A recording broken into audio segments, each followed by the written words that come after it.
दोस्तों, अगर आप पहली बार एंड्रॉयड से आईफोन में स्विच कर रहे हैं तो आपको बहुत सारे ऐसे प्रॉब्लम्स हैं जो आपको पता चलेगा। तो आज की इस वीडियो में मैं आपको हर एक चीज के बारे में बताऊंगा जिससे आपको बहुत हद तक हेल्प हो जाएगा अगर आप पहली बार स्विच कर रहे हैं एंड्रॉयड से आईफोन में। तो सबसे पहला चीज है इसका स्लाइडर। मतलब एंड्रॉयड फोन में आप साइड में जो आपको स्लाइडर बार देखने को मिलता है उसको अगर आप टच करके ऐसे स्लाइड करेंगे तो वो इजीली कोई भी ऐप में स्लाइड हो जाता है, लेकिन आईफोन के साथ ऐसा नहीं है। मतलब पहली बार जब मैंने ऐसे टच करके स्लाइड करना चाहा तो वो स्लाइड ही नहीं हो रहा था।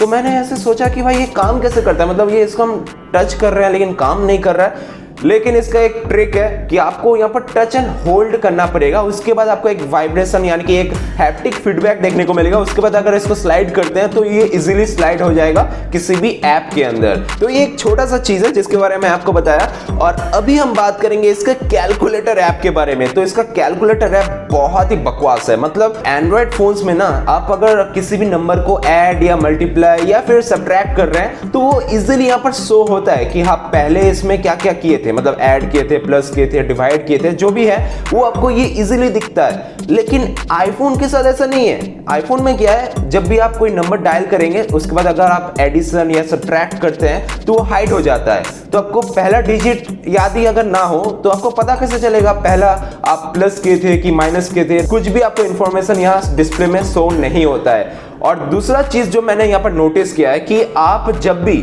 मतलब बैक करते हैं या फिर कोई नंबर को ऐसे डिलीट करना चाहते हैं उसका यहाँ पर कोई भी ऑप्शन नहीं है, कोई भी बटन दिखाई नहीं देता है। तो इसके लिए भी एक उपाय है जो एप्पल का तरीका है कि आप ऐसे स्वाइप करेंगे लेफ्ट या राइट तरफ तो यहाँ पर ये इजीली वो बैक या फिर डिलीट हो जाएगा पिछला नंबर। और इसीलिए इसका कैलकुलेटर ऐप मुझे बिल्कुल भी अच्छा नहीं लगा। और अब हम बात करेंगे आईफोन के जेस्चर्स के बारे में। तो अगर आपको पता ना हो मैं आपको बता दूं कि एप्पल ही है जिसने पहली बार जेस्चर सिस्टम को इंट्रोड्यूस किया था। उसके बाद एंड्रॉयड फोन्स में भी आज के दिनों में आपको हर एक फोन में मिल जाएंगे।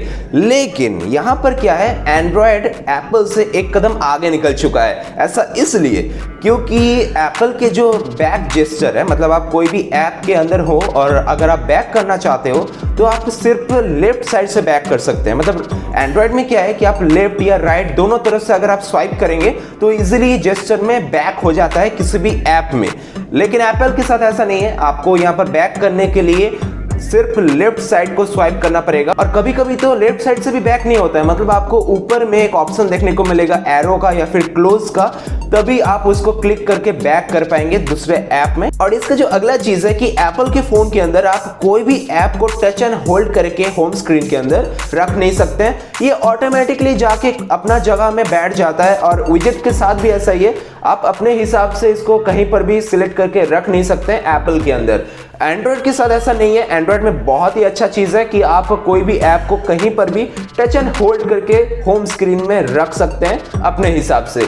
तो ये चीज भी मुझे कुछ खास नहीं लगा एप्पल के अंदर। लेकिन इतने सारी चीजें होने के बावजूद एक चीज मुझे बहुत ही बढ़िया लगा आईफोन के अंदर कि कोई और, मतलब आप किसी को अपना फोन दे दिए और वो कोई भी ऐप को ऐसे इंस्टॉल नहीं कर सकता है ऐप स्टोर के अंदर भी। मतलब अगर आप ऐप स्टोर के अंदर कोई भी ऐप को इंस्टॉल करना चाहते हैं तो उसके लिए एक वेरिफिकेशन यानी कि एप्पल जो फेस आईडी है उसको ऑन कर देता है वेरीफाई करने के लिए क्या आप इसको इंस्टॉल करना चाहते हैं कि नहीं। तो आप देख सकते हैं डबल टैप करना पड़ेगा यहाँ पावर बटन में, तभी आपको यहाँ फेस आईडी ऑन देखने को मिलेगा, जिससे ये वेरीफाई होकर इसको इंस्टॉल करने का परमिशन दे देता है। तो ये चीज भी मुझे बहुत ही बढ़िया लगा एप्पल के आईफोन के अंदर। और ऐप स्टोर के बारे में बात कर ही रहे हैं तो मैं आपको बता दूं कि एप्पल के अंदर ना अगर आप कोई भी ऐप को अपडेट करना चाहते हैं तो यहाँ पर इजीली ओपनली कोई भी ऑप्शन नहीं है कि आप ऐसे स्कैन करके अपडेट कोई ऐप को चाहिए कि नहीं ऐसा देख पाए। लेकिन एंड्रॉयड के साथ क्या है कि आप अगर ऐसे बटन को क्लिक कर देते हैं तो ये सर्च करेगा कि आपके कोई भी फोन में ऐप को अपडेट करना है कि नहीं। और एप्पल के साथ अगर आपको ऐसा करना है तो पहली बार जब मैंने किया था तो मुझे पता नहीं चल रहा था कहां पर ये बटन मिलेगा। लेकिन अगर आप पहली बार यूज कर रहे हैं तो मैं आपको बता दूं कि एप्पल के अंदर ये ऑप्शन है नहीं। तो ऐसे स्वाइप डाउन करना पड़ेगा तभी आपको देखने को मिलेगा कि कौन से ऐप में यहाँ पर अपडेट चाहिए। आप देख सकते हैं नीचे पहले था कितना नंबर, अभी ये नंबर बढ़ चुका है। तो ये स्कैन करके बता देता है कि कौन से ऐप को अभी रिसेंटली अपडेट चाहिए। और अभी हम बात करेंगे इस फोन के कुछ अलग फीचर के बारे में, जो है इसका फाइल मैनेजर। मतलब एंड्रॉयड फोन में जो फाइल मैनेजर देखने को मिलता है उसमें हर एक डेटा आपको देखने को मिलेगा इजीली, जैसे ऐप डेटा, OBB फाइल। तो जितने भी ऑपरेटिंग सिस्टम के अंदर जितने भी ऐप इंस्टॉल्ड है वो सभी इंफॉर्मेशन आपको एंड्रॉयड में मिल जाता है इजीली। लेकिन एप्पल के फोन के साथ ऐसा नहीं है। एप्पल के फाइल मैनेजर के अंदर आपको ये कोई भी डेटा देखने को नहीं मिलेगा, क्योंकि एप्पल इसको सिक्योरली हाइड करके रखता है। आपको यहाँ शो नहीं होगा, आप इसके अंदर कोई भी फाइल के साथ छेड़छाड़ नहीं कर सकते हैं, कोई भी ऐप डेटा आपको देखने को नहीं मिलेगा। आपको सिर्फ जितना भी नॉर्मल चीज़ें जो आप डाउनलोड करते हैं, वीडियोस फाइल या फिर फोटोज वगैरह रखते हैं अपने फाइल मैनेजर के अंदर, वही सिर्फ आपको एप्पल के फोन में अंदर देखने को मिलेगा। तो देख सकते हैं कि एप्पल के अंदर कोई भी कस्टमाइजेशन करने के लिए बहुत ही मेहनत है, और एंड्रॉयड में क्या है, ये ओपन सोर्स है और बहुत ही अच्छे से आप कोई भी चीज़ को कस्टमाइज कर सकते हैं। और शायद ये चीज़ आपको पता होगा कि आप कोई भी फाइल को ट्रांसफर इजीली कोई भी ऑपरेटिंग सिस्टम में नहीं कर सकते हैं एप्पल के फोन के अंदर। आपको थर्ड पार्टी सॉफ्टवेयर यूज करना ही पड़ेगा। लाइक बहुत सारे ऐप्स हैं, जैसे आपको प्ले स्टोर के अंदर, ऐप स्टोर के अंदर देखने को मिलेगा जिपे बोल के एक ऐप है, जिससे आप एंड्रॉयड और iOS के थ्रू बहुत ही अच्छे से फाइल ट्रांसफर कर सकते हैं। और दूसरा चीज ये है कि आईफोन के अंदर आपको T9 कॉलिंग देखने को नहीं मिलता है।